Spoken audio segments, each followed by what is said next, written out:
Hello friends, hope you are doing well. And today we further proceeding our video parametric sketch module. In previous video we deal with the commands like palettes, constraint and text command. So if you haven't watched that video, please do watch.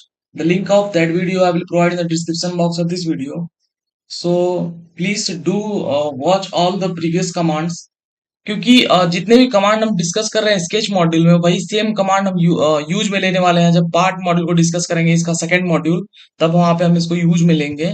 तो इसका practice होना बहुत जरूरी है, तो आप एक एक कमांड को प्रैक्टिस करिए।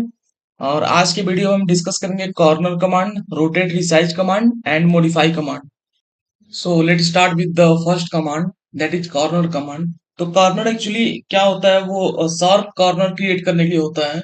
जैसे फॉर एग्जांपल कोई दो लाइन है जो आगे मर्ज नहीं कर रही हैं, तो वो उस दो लाइंस को अगर हम इस कमांड की हेल्प से सेलेक्ट करेंगे तो वो दोनों लाइन एक शार्प कॉर्नर फॉर्म करेंगी। एंड सेकेंड थिंग कि ये क्या करता है, ये एक्सटेंडेड पार्ट को ट्रिम भी करता है। तो इसको एग्जांपल लेके समझते हैं पहले। सपोज आई टू लाइन, ये रहा मेरा दो लाइन। और ये देखेंगे किसी एंगल अगर हम पैरेलल बनाते तो वो तो अंडरस्टूड है कि वो इंफिनिटी तक वो आगे मैच नहीं करेगा। बट ये लाइन किसी एंगल पे है तो ये आगे चल के एक दूसरे को इंटरसेक्ट करने वाले हैं। तो जहां ये लाइन इंटरसेक्ट करेंगे उस पर्टिकुलर पॉइंट को आइडेंटिफाई करेगा एक कॉर्नर, और वहां पे मीट करके एक पॉइंट फॉर्म करेगा। तो आइए देखते हैं कैसे इसको यूज करेंगे। तो क्लिक करते हैं हम इसको, लेफ्ट क्लिक करेंगे माउस से तो ये इनेबल हो जाएगा। और जैसे ही इनेबल होगा तो ये हमको सेलेक्ट करने के लिए पूछेगा। तो हम पहले फर्स्ट लाइन को सिलेक्ट करेंगे, सेकंड दूसरी लाइन को। देखिए ये दोनों लाइन को आगे इंटरसेक्ट करा दिया एक पॉइंट पे, कॉर्नर फाइंड कर दिया। तो ये तो इसका एक पर्पज हो गया।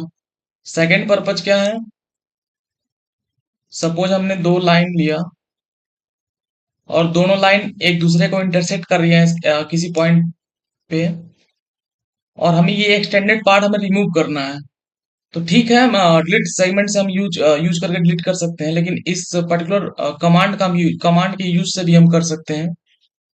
इसको इनेबल करेंगे। और देखिए जो हमें चाहिए, रिक्वायरमेंट हमारा क्या है, रिक्वायरमेंट हमारा ये दोनों लाइन्स हैं, ये दोनों लाइन हमें चाहिए। बाकी ये जो एक्सटेंडेड पार्ट है उसको रिमूव करना है। तो जो भी लाइन चाहिए उसको सिलेक्ट करिए, ये लाइन और ये लाइन। देखिए बाकी एक्सटेंडेड पार्ट जो है रिमूव हो गया। अब इसका सबसे इम्पोर्टेंट यूज कहाँ पे है, जब आगे हम डील करेंगे, जब हम डिजाइनिंग करते हैं तो बहुत सारे कॉम्प्लिकेटेड फिगर्स बनाते हैं। तो फिर हम स्केच मॉड्यूल में वापस आके उसको मॉडिफाई करेंगे, डिलीट करेंगे, चेंज करेंगे। तो ऐसा करना शायद डिफिकल्ट हो, तो वहां पे यूज कर सकते हैं। जैसे कि सपोज मैंने एक लाइन की हेल्प से एक रेक्टेंगल बनाता हूँ।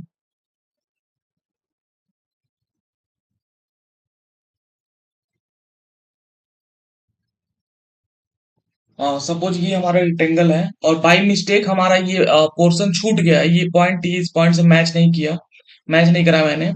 तो इसकी हेल्प से हम इसको देखेंगे कैसे करते हैं। तो हम कॉर्नर को लेंगे, इस लाइन को एक्सटेंड कराएंगे और इसको, तो देखिए ये कंप्लीट फिगर फॉर्म कर दिया एक पॉइंट फॉर्म करके। तो ये इसका एक यूज है। तो नेक्स्ट कमांड हमारा है रोटेट रिसाइज।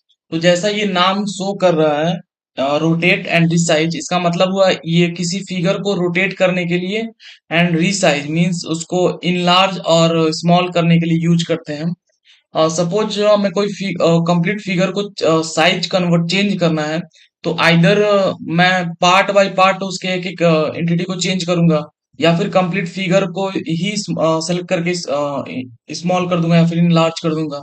तो इसके लिए होता है। एक एग्जांपल लेते हैं हम। सपोज मैंने एक रेक्टेंगल लिया, इसको पहले डायमेंशन दे दें ताकि पता चले कि वो चेंज हुआ है कि नहीं। यहाँ से हमने इसको डायमेंशन दिया, सपोज 200 यूनिट ये हो गया, एंड सेकंड को हम देते हैं 50 यूनिट। तो ये हमारा एक रेक्टेंगल फॉर्म कर गया। अब यहाँ से हम इसको पहले रिसाइज देखते हैं। इसको करेंगे सिलेक्ट, और सिलेक्ट जैसे ही करेंगे देखेंगे हमारा रोटेट रिसाइज का ऑप्शन इनेबल हो चुका है। इसको ओके करते करेंगे, और जब ओके करेंगे तो हमारे पास दो ऑप्शन दिखेगा यहाँ पे। एक तो ये रोटेट करने के लिए, एंड सेकेंड थिंग ये रिसाइज करने के लिए। तो हम इसको या तो इनलार्ज कर सकते हैं या फिर स्मॉल कर सकते हैं। हमने 200 और 50 लिया था साइज। हम इसको इनलार्ज करके देखते हैं। तो देखिए अब 271 और ये 67 पॉइंट समथिंग हो चुका है। तो ये इन लार्ज हो गया, ऐसे ही हम इसको स्मॉल भी कर सकते हैं। देखिए 250 लिया था हमने, तो अभी 148 रीमेन हो गया, रीमेन रह गया लेंथ। और ब्रेथ में चेंज हो गया 37.05 जो कि 50 था। तो ये रिसाइज का वर्क हुआ। अब रोटेट देख लेते हैं। रोटेट किसी एंगल पे इसको टिल्ट करने के लिए कंप्लीटली 360 रोटेशन देने के लिए होता है। जैसे यहाँ पे मैंने इसको रोटेट किया इतना, तो ये रोटेट हो गया। तो ये था हमारा रोटेट रिसाइज। अब चलते हैं हम नेक्स्ट कमांड की ओर, जो हमारा है मॉडिफाई। तो बेसिकली मॉडिफाई क्या करता है, एग्जिस्टिंग डायमेंशन वैल्यू को चेंज करता है। अब आप सोचेंगे फिर डायमेंशन का वर्क क्या है। तो डायमेंशन में हम क्या करते हैं, ये नॉर्मल जो होता है उसमें डायमेंशन में क्या करते हैं हम, विद हेल्प ऑफ नॉर्मल हम एक एक इंटिटी को डायमेंशन देते हैं। लाइक सपोज हमें एक स्क्वायर बनाया हमने, तो स्क्वायर देखते हैं एग्जांपल से। सपोज ये हमने एग्जांपल लिया रेक्टेंगल का। यहाँ पे हम कुछ डायमेंशन देते हैं। तो सपोज मुझे इस रेक्टेंगल का डायमेंशन चेंज करना है। तो हम क्या करते हैं, वन फर्स्ट क्लिक इस पे करेंगे तो एक बार में इसको चेंज किया, 240 किया सपोज। फिर सेकेंड टाइम में इसको किया। तो ये एफर्ट ज्यादा ले रहा है, मीन्स एक एक पार्ट को हमें चेंज करना पड़ रहा है। तो इसी को सेव करने के लिए, इसी एफर्ट को बचाने के लिए हम क्या करते हैं, हम यूज करते हैं मॉडिफाई कमांड का। तो सबसे पहले कोई फिगर हम ड्रॉ करते हैं ताकि इस कमांड को अच्छे से समझ सकें।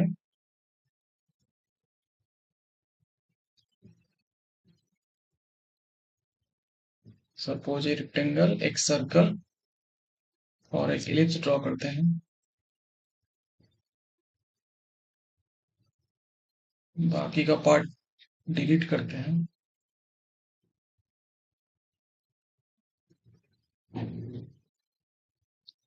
तो ये हमारा कोई फिगर हो गया। अब इसको हम डायमेंशन देते हैं नॉर्मल। सपोज इसका डायमेंशन मैंने दिया है।